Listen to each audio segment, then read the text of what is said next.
नमस्कार दोस्तों, मैं राजकुमार ठेनुआ आज आपको बताऊंगा प्लॉटिंग के बारे में कि आप किसी डेटा को कैसे प्लॉट कर सकते हैं। अगर आपको कोई एक्सप्रेशन दिया हुआ है तो उसे आप किस तरीके से उसके लिए ग्राफ खींच सकते हैं, उसे प्लॉट कर सकते हैं। तो आइए देखते हैं। For plotting at least two vectors X and Y are required. जब आपको प्लॉट बनाना है तो उसके लिए दो वेक्टर कम से कम रिक्वायर्ड होंगे, एक्स और वाई। तो प्लॉटिंग हम एक सिंपल से फंक्शन है जिसे प्लॉट बोलते हैं, उसकी मदद से हम कर सकते हैं। तो प्लॉट हम एक एग्जाम्पल की मदद से इसे समझने की कोशिश करेंगे। तो हमें प्लॉट करना है, जो फंक्शन दिया हुआ है y is equal to X square minus 10x plus 15। तो ऑब्वियसली हमें यहाँ पर x की कुछ डिफरेंट डिफरेंट वैल्यूज चाहिए होंगी, जिसकी मदद से आप y की वैल्यूज जो कैलकुलेट करेंगे उन्हें प्लॉट कर सकते हैं। तो यहाँ पर दिया हुआ है for the values of x between 0 and 10। तो x है वो 0 से 10 के बीच में हो सकता है। क्या वैल्यूज होंगी वो आप डिसाइड कर सकते हैं। तो इस पर्टिकुलर प्रॉब्लम को सॉल्व करने के लिए सबसे पहली जो आप लाइन लिखेंगे मैटलैब के प्रोग्राम में, that is x is equal to 0:1:10। तो इसमें 0 से लेकर 10 तक की पॉइंट्स आ जाएंगे। 1 का डिफरेंस होगा, मतलब 0 1 2 3 अप टू 10। इसके अलावा आप चाहें तो एक फंक्शन होता है लिन स्पेस, इसकी मदद से भी आप कर सकते हैं। इसमें कहाँ से आपको स्टार्ट करना है, कहाँ तक एंड करना है और कितने पॉइंट्स में बेसिकली इस रेंज को डिवाइड करना है। तो ये भी बड़ा आसान होता है। जब आपको फिक्स कुछ पॉइंट्स हैं कि इतने पॉइंट्स में ये इस रेंज को डिवाइड करना है तो आसानी से आप कर सकते हैं। तो एक्चुअल में ये 11 पॉइंट्स में डिवाइड हो रही है, लेकिन यहाँ से हो सकता है आपको 10 पॉइंट्स लगेंगे। 0 से 10 तक गए 10, लेकिन 0 से 10 तक 11 हो रहे हैं क्योंकि 0 भी इंक्लूड है। 0 फिर 1 से लेकर 10 तक हो गया। तो आगे जब आप मैट्रिक्स के ऑपरेशंस देखेंगे और जब कहीं मैट्रिक्स के डायमेंशंस मिसमैच होते हैं, कई बार एरर्स आएंगे, जब आपको इस फंक्शन की जो सुपीरियरिटी है वो पता चलेगी। तो आप इस समय कोई भी यूज कर सकते हैं। क्लियर है। उसके बाद जब x की वैल्यूज आ गई डिफरेंट डिफरेंट, उसके बाद आप सिंपल इस फंक्शन को लिख देंगे y is equal to X square minus 10x plus 15। देख लेते हैं। तो हमने एक न्यू फाइल बनाई और अपना जो हम काम कर रहे हैं अपनी डायरेक्टरी में कर रहे हैं, हमने जो बना रखा है डी में बना रखा है ना, डी में मैटलैब ट्रेनिंग, तो उसी में हम बनाएंगे नई फाइल। तो file new blank M file. तो हमने लिखा x इज इक्वल टू 0:1:10। जो 1 का ही अगर आपको स्पेस चाहिए तो ये 1 ना लगाएं तो भी चलेगा, 0:10 लिखेंगे तो भी सेम काम होगा। लेकिन डिफरेंट डिफरेंट अगर हमें स्पेसिंग चाहिए तो उस केस में यहाँ पर हमें लिखना होता है। ठीक है, कॉलन लगा दिया। उसके बाद आपने लिखा y is equal to X square, लिखने के लिए लगाएंगे माइनस 10 इंटू एक्स, ये ध्यान रखना है इंटू लगाना होगा, प्लस 15। ये हो गया। उसके बाद आपको प्लॉट x, y करना है, x, y। सिंपल हो गया। फाइल को सेव करना होगा, प्लॉट प्रॉब्लम 1, सेव कर दिया। रन करके देखिए। रन करने पर एरर आ गया। क्या एरर आ रहा है? Matrix must be square M power, ये कह रहा है एरर इन प्लॉट प्रॉब्लम, ये फाइल का नाम आता है बेसिकली जो आपने फाइल करना एट लाइन 2। जब आप इस पर क्लिक करेंगे तो उस लाइन पे ही पहुंच जाएगा जहां पर प्रॉब्लम है। तो इसका मतलब इस लाइन में कुछ प्रॉब्लम है, ये सही नहीं है। बता सकते हो क्या प्रॉब्लम है? ये जो अभी आपने यहाँ पर x का पावर कर रहे हो या ये मल्टीप्लाई कर रहे हो, बेसिकली ये सारे ऑपरेशन हैं मैट्रिक्स ऑपरेशन हो रहे हैं, जबकि आपको एरे ऑपरेशन करना है। तो एक्चुअली इसमें क्या करना होगा आपको, यहाँ पर इससे पहले पीरियड लगाना होगा इसे एरे ऑपरेशन में कन्वर्ट करने के लिए। इस जगह पर आप लगाएं ना लगाएं कोई फर्क नहीं पड़ेगा, बिकॉज स्केलर से मल्टीप्लाई हो रहा है। तो स्केलर से आप करते हैं तो उस केस में एरे और मैट्रिक्स में कोई फर्क नहीं पड़ता है। तो इस जगह पे आपको पीरियड जरूर लगाना होगा। अब आप रन करके देखिए। सेव किया और रन किया, ग्राफ आ गया। ये क्लियर है। तो हमें इस लाइन को मॉडिफाई किया था इससे, यहाँ डॉट लगाएंगे, इस जगह डॉट लगाएं ना लगाएं कोई दिक्कत नहीं, क्योंकि 10 से मल्टीप्लाई कर रहे हैं। लेकिन इस जगह भी अगर x से मल्टीप्लाई और कोई ऐसी चीज होती, वो भी मैट्रिक्स एक होती, तो डेफिनेटली आपको यहाँ पर भी पीरियड का साइन लगाना होता, डॉट। ठीक है। उसके बाद फिर हमने प्लॉट एक्स वाई कर दिया, तो हमारा जो आउटपुट है वो आ गया सिंपली इस तरीके से।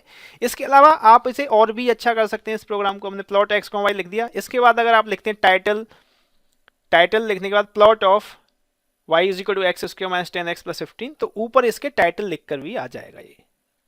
और अगर आपको x लेवल लिखना है कि x जो एक्सेस है उस पर क्या है, तो आप x लेवल लिख सकते हैं, तो उससे x लेवल आ जाता है। y लेवल लिखेंगे तो y लेवल आ जाता है। और आप चाह रहे हैं लाइनिंग इसमें आ जाए, तो उसके लिए हमें लिखना होता है ग्रिड ऑन। अगर आप ग्रिड ऑन नहीं करेंगे तो ग्राफ में ग्रिड नहीं आएंगी। जैसे अभी आपने देखा हमारे पास जो ये फिगर आया हुआ है इसमें ग्रिड नहीं आ रही है क्योंकि हमने ग्रिड ऑन नहीं किया है। प्रोग्राम में मैं लिख देता हूं ग्रिड ऑन, ग्रिड और स्पेस आता है ऑन, सेव किया और फिर रन किया तो अब देखिए प्रोग्राम में ग्रिड ऑन हो गया। क्लियर है? उसके बाद कुछ कॉमन मैटलैब फंक्शंस हैं, जैसे देखिए एबीएस एक्स, बेसिकली ये एब्सोल्यूट एक्स हम जैसे कहेंगे, जिससे कि आप x का मैग्नीट्यूड निकाल सकते हैं। मान लीजिए कोई x कोई कॉम्प्लेक्स नंबर है, उसका आपको मैग्नीट्यूड निकालना है तो आप किस तरीके से निकालेंगे। मान लीजिए x इज इक्वल टू है 3 + 4i, 3 + 4i है। i पहले से इसमें डिफाइंड है मैटलैब में, i रिजर्व होता है। सिंपली आप देख लीजिए i में लिखा, देखो आधी i की वैल्यू 0 + 1 × i, i आ रहा है तो ये डिफाइंड है, इसे आप यूज नहीं करेंगे। ठीक है ना? तो x जो है हमारे पास आ गया ये। अब अगर आपको सपोज इसका एम्पलीट्यूड निकालना, इसका मैग्नीट्यूड निकालना है तो आप लिखेंगे ए बी एस और ब्रैकेट में x। तो क्या आएगा, आपको इसका अगर मैग्नीट्यूड निकालना है तो क्या होगा, √3 का स्क्वायर + 4 का स्क्वायर, तो 5 आना चाहिए, 5 आ गया तो निकाल सकते हैं इस तरीके से। क्लियर है? उसके बाद आपको अगर कैलकुलेट करना है साइन x, जहां पर x रेडियन में होगा तो साइन x सिंपली लिखना है। e⁻x अगर आपको करना है तो एक्सपोनेंशियल x होता है exp, ये हम यूज कर चुके हैं। अगर आपको लॉग निकालना है, नेचुरल लॉग बेस e पर, तो आपको लॉग x लिखना होगा। ठीक है? और अगर आपको बेस 10 पे निकालना है तो लॉग 10 लिखना होगा और उसके बाद आप निकाल सकते हैं। क्लियर है? आपको अगर रिमाइंडर चाहिए तो मॉडुलस लिख सकते हैं, मॉडुलस x, y, तो मॉड x, y लिखेंगे तो आपको रिमाइंडर मिल जाएगा। जैसे आपने लिखा मॉड 5, 2, क्या आंसर आना चाहिए, 1 आना चाहिए कि नहीं। 5 को जब डिवाइड करोगे 2 से तो रिमाइंडर क्या बचेगा, 2 2 4 हो जाएगा, 1 रिमाइंडर बचेगा, तो ये आ गया 1। तो कहीं जरूरत पड़ सकती है जब आप प्रोग्रामिंग करते हैं कि डिवाइड करने के बाद कंडीशनल, जहां आप कुछ ऐसा बनाना चाह रहे हैं कि अगर ये वैल्यू आए, रिमाइंडर ये आए तो इस तरीके से स्विचिंग हो जाए, तो जब वहाँ पर कंट्रोल स्टेटमेंट्स की बात करते हैं वहाँ पर इसका यूज होगा। ऐसे ही आपको कॉस इनवर्स निकालना है तो a cos x कर दिया, a cos x। आपको अगर कोई नंबर है इंटीजर, उसे राउंड ऑफ करना है टुवर्ड्स पॉजिटिव इन्फिनिटी, तो उसके लिए हम यूज करते हैं CEIL, सील x। मान लीजिए a इज इक्वल टू एक नंबर है हमारे पास 4.425। ठीक है? अब मैं इसे कहता हूं CEIL और a में वैल्यू ली है ना मैंने इस वजह से, तो क्या हो जाएगा, क्या वैल्यू आनी चाहिए, 5। क्यों, towards positive infinity, integer value में ये कन्वर्ट कर देगा टुवर्ड्स पॉजिटिव इन्फिनिटी, मतलब बढ़ते हुए। 4 के बाद अगर आप 4.1 भी कर दोगे, जनरली आप क्या करते हैं जब राउंड ऑफ करते हैं तो जैसे 4.5 हो जाएगा तो उसे हम 5 मान लेते हैं। लेकिन यहां पर अगर आपने suppose a is equal to 4.1 कर दिया, ठीक है, और आपने कर दिया सेल ए लिखा, तो उसके बाद देखिए 5 कर दिया उसने, 4 से थोड़ा सा भी ऊपर हुआ तो उसे अगला जो इंटीजर वैल्यू होगा उसमें कर देगा। अगर आप राउंड यूज करते, राउंड ए करते, तो क्या आएगा, तो ऑब्वियसली 4 आएगा। देखिए 4 आ रहा है क्योंकि इसे राउंड ऑफ किया है, तो जब तक ये 4.5 तक जाएगा तो फिर 5 करेगा, उससे पहले ये 4 में ही कन्वर्ट करेगा। ठीक है ना? तो ये राउंड ऑफ करने के तो जो CEIL हम यूज कर रहे हैं और राउंड, इन दोनों में फर्क क्लियर है। उसके बाद ये कुछ इंटीजर टू स्ट्रिंग में कन्वर्ट करने के लिए और नंबर टू स्ट्रिंग में कन्वर्ट करने के लिए फंक्शंस हैं जिन्हें हम आगे यूज करेंगे। ठीक है? उसके बाद प्रॉब्लम है simple, plot the function y is equal to sine X. इसे हमें प्लॉट करना है for x is greater than equal to 0 और लेस देन इक्वल टू 6। इसके लिए आप प्लॉट करेंगे इसे, तो देखिए कैसे करेंगे।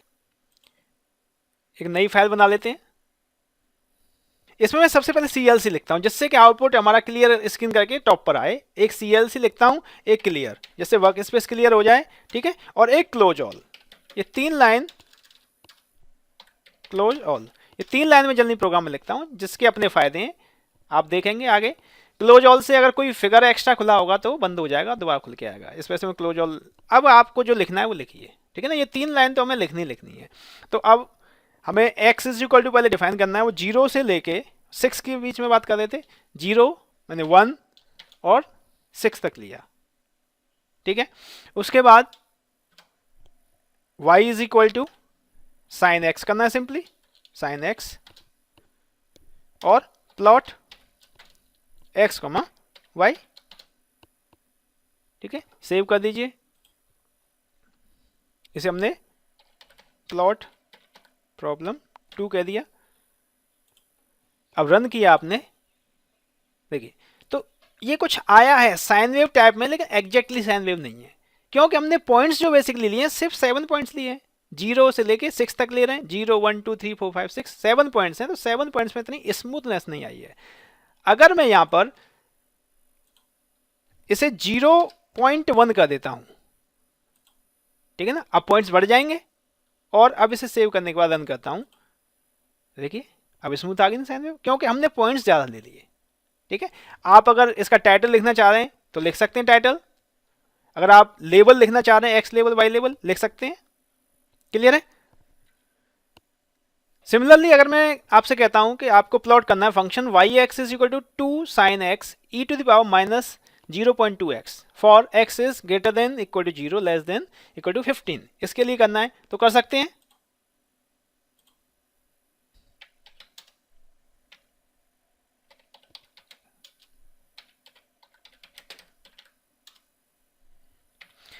x इज इक्वल टू 0 से स्टार्ट हो और वही हम 0.1 ले रहे हैं और 15 तक।